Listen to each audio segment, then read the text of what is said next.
Se não ficou claro nas minhas palavras, espero que nas palavras de Emmanuel tenha ficado claro. Porque ele vem arrebatar, acho que tudo do que a gente falou, de uma maneira claramente sucinta, objetiva, que é o progresso, que nós estamos na vida para a gente amadurecer, para a gente trabalhar. Isso vem pelo trabalho, o esforço, né? O esforço interior da autotransformação, que a gente chama de uma maneira bonita da reforma íntima. Fazer essa reforma íntima ajuda o nosso espírito a ir realmente fazendo uma reforma. Imagina como a gente faz uma reforma numa casa, num imóvel. A gente faz a reforma dentro da nossa casa, dentro da nossa vida, dentro do nosso espírito. Essa reforma não vem fácil, né? Porque nós estamos morando.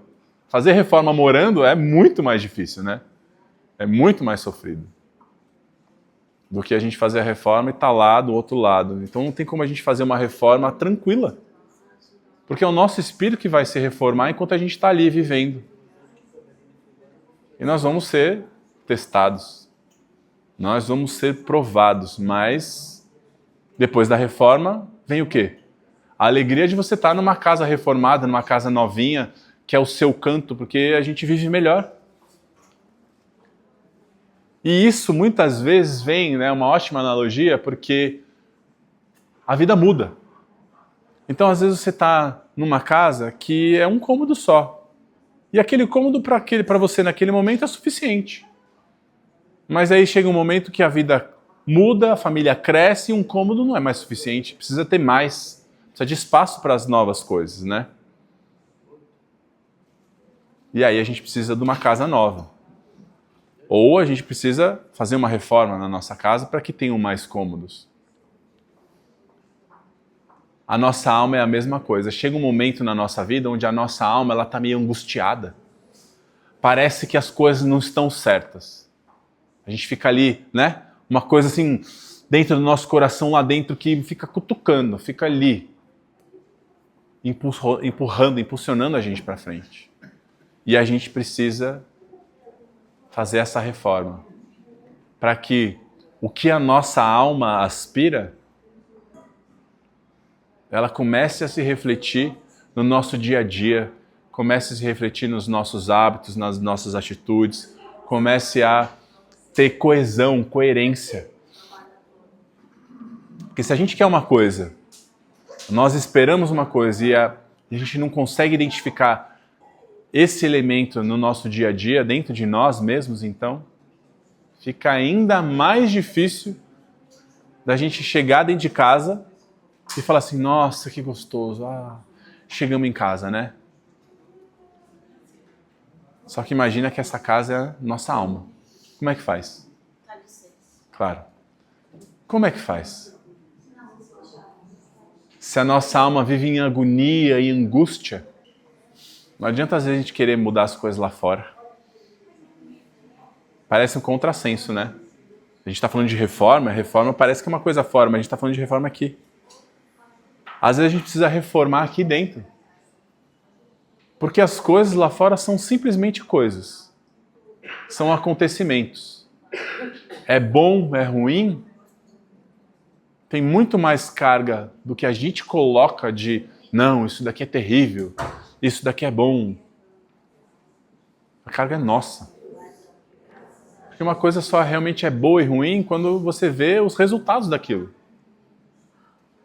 E se tudo nos leva ao progresso, ao aprendizado, à evolução, será que a gente pode achar que tudo que acontece é ruim? No Livro dos Espíritos tem um capítulo chamado Lei de Destruição, onde ele fala que a destruição é necessária para que as coisas se renovem. Dentro de uma casa para você reformar, você precisa destruir coisas, você precisa destruir a parede. Você fica com dó de, eu não vou quebrar essa parede. Como é que você vai construir outra? Né? Imagina ficar com dozinha. Não. Ai, que dozinha dessa parede. Não, mas foi tão bonitinha, né? Eu que pintei, eu que não sei o quê, mas você quer espaço. Então tem que quebrar. Não é? Tem alguém que fica preso ali na parede que pintou? Deve ter, né? Não, mas essa parede, eu gosto dela, deixa ela aqui, não tira ela não. Ah, fui eu que botei o acabamento, né, sabe? Mas a pessoa quer a reforma ou não quer? Então, vamos tirar o pedaço dali. Às vezes é aquela parede que está impedindo a gente de ter a vida mais ampla, né? Não é só a sala, é a vida mais ampla mesmo. E essas paredes são o quê? São as coisas que ficam lá atrás. Às vezes são as memórias ruins, as vivências ruins, as experiências que não se curaram. São as experiências os traumas, né? As coisas que a gente queria e não foi. Então a gente precisa fazer que nem Paulo, né? Já que a gente estava lendo Paulo, vamos deixar o homem velho de lado e assumir o homem novo. E para isso a gente precisa se desfazer de coisas. É assim que a gente faz reforma.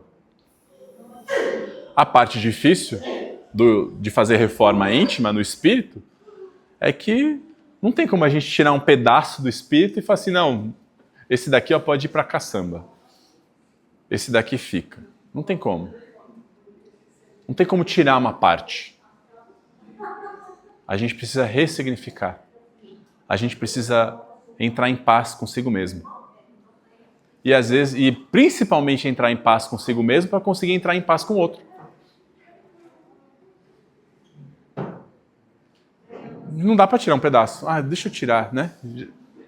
Às vezes a gente queria, vamos tirar esse pedaço aqui. Aliás, falando sobre isso, tem uma coisa muito curiosa que me veio à cabeça agora. Tem uma série chamada Ruptura, só um parênteses, né? Que brinca um pouco com isso. Que eles conseguem separar a memória, quando está no trabalho, a memória do trabalho. Ele é uma pessoa no trabalho e a vida pessoal é uma outra pessoa. É o mesmo corpo, mas é um pedaço da memória que um não consegue acessar com o outro. É muito louco. Seria bom, mas você vai ver um monte de meleca que acontece quando é separado. Você fala assim, meu, eu vejo quase como uma parábola da nossa vida, né? Porque tem a vida, ao mesmo tempo, tem a vida que a gente é, ou às vezes quer ser, né, profissional e pessoal. A gente quer separar as coisas como se desse para separar. É o mesmo corpo, a mesma alma. E ao mesmo tempo a mesma encarnação, né? A gente tem a nossa encarnação aqui, a gente não lembra a encarnação a outra. Mas às vezes uma coisa passa na outra e aí vem o enredo todo. Parece ser ótimo, mas eu aprendi que quanto mais integrado nós formos com nós mesmos, nós vamos ser muito mais o potencial que a gente precisa ser. Porque não existe uma sula dentro de casa, uma sula da rua, uma sula do centro, uma sula do trabalho, uma sula para a família, né? Peguei você de exemplo, mas cada um de nós. Agora estou aqui de coração partido, porque ela foi embora, né? Ela está no aeroporto, e essa hora seria bom, a ruptura, porque eu fico chorando, só ainda até é pior, né? Leva energia negativa para ela, foi por 30 horas. 30 horas, meu Deus do céu. Agora seria bom dividir, mas estou aqui, ó, chorando disso, já estou com saudade. E o Espiritismo diz o que sobre isso? Que os laços verdadeiros no amor não se rompem com a distância, não se rompem com a morte, eles só se tornam mais verdadeiros e mais reais. Porque isso acontece na nossa vida. Às vezes a gente perde, né? A gente acha que perde porque aquela pessoa viva, né? Encarnada, como a gente diz, foi para o plano espiritual, que não é o seu caso, ela só foi distante, mas a dor é praticamente a mesma, porque não fica ali. Você ainda pode fazer um FaceTime, né? Uma chamada de vídeo. A gente não consegue. Parece que a gente perdeu, sumiu. Mas os laços verdadeiros não se perdem. Com a morte do corpo, porque a morte do espírito não existe. Então, só se consolidam ainda mais, só se tornam ainda mais verdadeiros, ainda mais intensos. Porque as almas que se amam fazem o quê? Se buscam. E isso é incrível. As almas que se amam e se querem bem, elas se buscam. Então, no ponto de vista eterno, né, vamos dizer, da eternidade, se o nosso caminho é amar o próximo, a gente está muito longe disso ainda. Muito longe disso. Imagina Deus não, né? O amor de Deus, claro, mas o amor de Jesus por nós, pelos irmãos. É um amor que transcende a nossa capacidade de compreensão. E é o amor aonde nós todos estamos destinados a trabalhar, a amadurecer dentro da nossa vida. A gente consegue entender esse amor familiar, né? A gente consegue entender isso, viver isso. Só que imagina viver isso para com todos. Essa conexão que eu estava dizendo lá no começo. É uma conexão incrível, porque a gente ia chegar nesse lugar de conseguir amar o outro, cara,